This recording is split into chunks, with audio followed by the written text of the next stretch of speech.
It's festival season in RG10. We've just had the Wargrave Beer Festival, then the Twyford Beer Festival, and starting on the 12th of June, the day this episode is released, it's back down the road for the big one, the biennial Wargrave Festival, running until the 30th of June. It's the not-for-profit event's 50th anniversary, and hence the theme is Gold Fever. This quote from wargravefestival.org.uk neatly sums things up. The 19-day-long festival will feature a host of fun-filled family delights, dazzling formal events, spirited theatre and musical performances, roving culinary delights, a sporting extravaganza, a wonderfully riotous variety show, as well as the traditional Wargrave Festival parade through the historic village, celebrating all that makes up this splendid community. I've been speaking to a couple of members of the organising committee, Catherine Lamb and Graham Howe. Graham's been involved for over 20 years. I started by asking him how he first got involved and his personal highlights. So in 2004, the previous festival committee, for whatever reason, had all left at the same time. So there were two people that remained, and they gathered a mob of us together, and we started under Paul Fiddler, who was the chairman for two festivals, and he put together this motley crew, and we didn't really know what we were doing. But what Paul sought out was people that had skills in gathering the various groups across Wargrave together to put on events and to run them over the 2 weeks as it was at that time. And we later extended it. So the highlights actually at a macro level are that we evolved the committee so that we've now got probably 12 people on the committee now out of the 16 or 18 that I never knew before they came on the committee. So we have managed to evolve it. And in fact, there's only 3 of us left that were around in 2004. The other 2 have been managing logistics. And Kevin Southworth chaired 3 festivals. I chaired them in 2015, 17 and 19. So the joy, actually, I'm going to answer it now very selfishly, is seeing the committee evolve and take up its own life to the point where over the last year, 18 months, I've almost been surplus to requirements. So it has gone on to the next generation or perhaps even 2. And there's some wonderful talent in this village for putting together a festival that involves about 100 people by the time you take in the various village organisations. There's about 20 of them that participate in the festival. And putting all of that together for what we always say at the end of each festival, it was the best festival ever. Now, I'm presuming you weren't involved in the first festival back in 1975, but are you aware of the history of the festival, how it started in those first few years? Graham? Yes, actually, the Wargrave History Society will give you a very detailed explanation. But the short one for the point of this podcast would be that in 1975, the then vicar, the Reverend John Ratings, suggested to his parishioners that they could do a bit better than just a Saturday afternoon fete. And so in that evening, they put together that they would have a feast. So it was bring along your picnic baskets and whatever you had made, and it all went on tables. And then it extended not just to Saturday evening, but they put something on the Sunday with the church service in the morning and then some other event in the afternoon. And it gradually evolved its own life. I'm not quite sure when the festival committee became, in quotes, independent of the church, but it evolved so that it was about a week's worth, certainly within 10 years. Catherine, I'm going to turn to you now. I've been looking over a few events that have happened in the history of the festival. For example, the actor Robert Morley, whose face I'm sure everyone will recognise if they see it, involved in various festival parades in the 70s and 80s. A banquet with the Sultan of Oman in 1985. But this year, you're involved in the Safari Supper. And oh my word, that seems like quite the event. Tell me about it, please.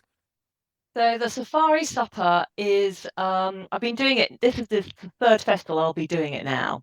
And the aim is to bring all the community together because that's what John Ratings wanted to do when he first started the festival. So it's mixing up the age groups and you go to somebody's house for a starter, a main and a dessert. But also you're hosting on those courses. But the trick, if you like, is you don't know until the actual evening who's coming to your house or where you're going, but you do know in advance of any dietary requirements.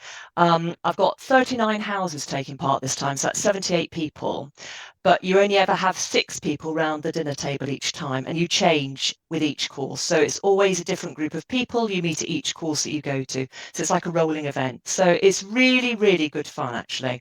But I have to really stop and think about it when I organise it. And I do have sleepless nights in the run up to it, because if anybody drops out, obviously I need a replacement because it means that there's nobody turning up to an event. So I'm keeping everything crossed that all of the people who are doing it this time stay in it. But everybody really likes it. People come back to do it again and again because it is a really good fun event.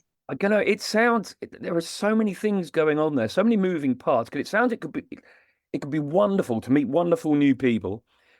It's daunting to go around the house of the people you don't know. But also, and I'm not necessarily expecting you to spill the beans on this, but it could be a recipe for disaster if you find, like, come dine with me, you find people who don't, even in that short space of time, rub each other up the wrong way. I don't need you to give away any state secrets here, but between you and I, no one's listening. Has that ever happened?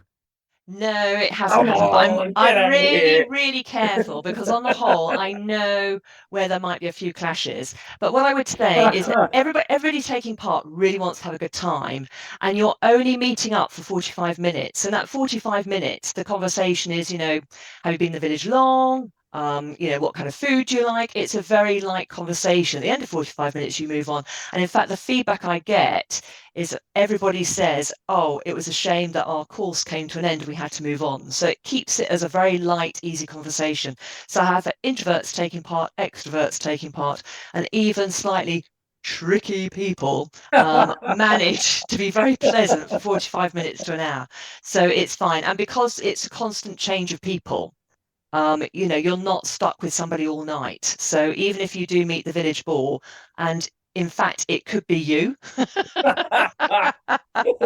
If you don't know who the village boar is, Yes. it's probably you. I always think if there's no difficult person, then the difficult person might be you. So I think that's the way to think about it. Fantastic. Anyway, let's keep things a bit lighter. What are the other highlights of the festival, would you say, So the Kathy? other highlights of the festival we still have tickets for actually is the gin and rum tasting. We've got a family fun day on the Saturday the 22nd, where we've got a sports day, and we've also got a Saturday night dance through an evening, which is, if you like Strictly Come Dancing, you'll love that event. We've also got a literary evening, and we're lucky enough to have Teresa May speaking at our literary evening.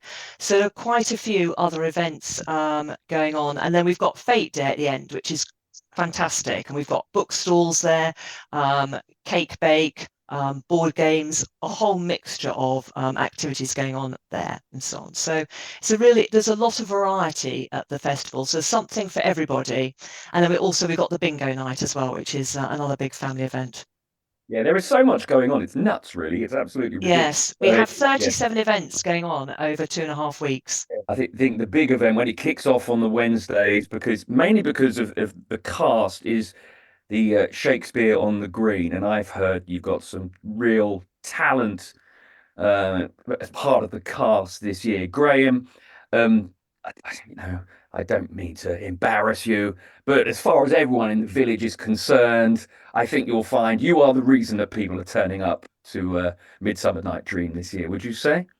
I think that I caught my fair share of wrath for being on stage, for sure. I you're right, there is a lot of talent there. And we've got some actors that I've not participated with before. My first time acting was running around as a soldier in Macbeth in 2015, when Joe Haynes, I was going to substitute or understudy for someone else who at short notice was going to drop out. And I said, well, I can do his 6 lines, where Joe Haynes said, no, my boy, you're going to be there every night. And so it's happened since. The next one out, I was Prince of Morocco. This time at Snout the Tinker in A Midsummer Night's Dream, Bottom and Puck and Flute. And I have to tell you that there are points at which I, being one of the mechanicals, could not control myself in rehearsals. They are so funny. And tell me about the parade. What's going on there this year? The theme is gold, of course, for the whole festival. And we're going to have the lovely Debbie McGee lead the parade. And I suggested to her that as a gold theme, she imitates Shirley Easton in Goldfinger, where she was sprayed with gold paint, but Debbie won't have any of it. So, anyway, she came to a bit of a sticky end as well, so that's probably what. Yes, I hadn't thought about that. But Debbie's going to lead the parade, and then various different village organisations. So the Brownies, the Guides, the Boat Club, the Theatre Workshop, the Scouts, lots of village organisations will have dressed up and grouped together. They'll be judged, there'll be a prize. And in fact, you earlier mentioned Robert Morley. The original parade used to receive the Robert Morley Trophy, those that dressed up the best. I'm not quite sure where that trophy is at the moment, so we'll have to award a different trophy. If anyone listening knows where the Robert Morley Trophy is, please do get in touch. And of course, that's free to attend as well, isn't it? Yes, absolutely. And Catherine, Wargrave's got talent. That's not just an observation from me. That's an event. Tell me about that. Yes, well, Wargrave really has got talent. So we've got a lot of, it's free entry. We're looking for talent. We've got a lot of people taking part. We've got enough singers, thank you very much. But we are looking for magicians, people who do hula hoop, might do unicycling, to take part in that event. And that is on the Saturday, the 29th. So if anybody feels they've got a talent, they don't need to be from Wargrave. We welcome all talent from everywhere. We'd love you to come along and take part to celebrate our gold fever. That was Catherine Lamb and Graham Howe from the Wargrave Festival.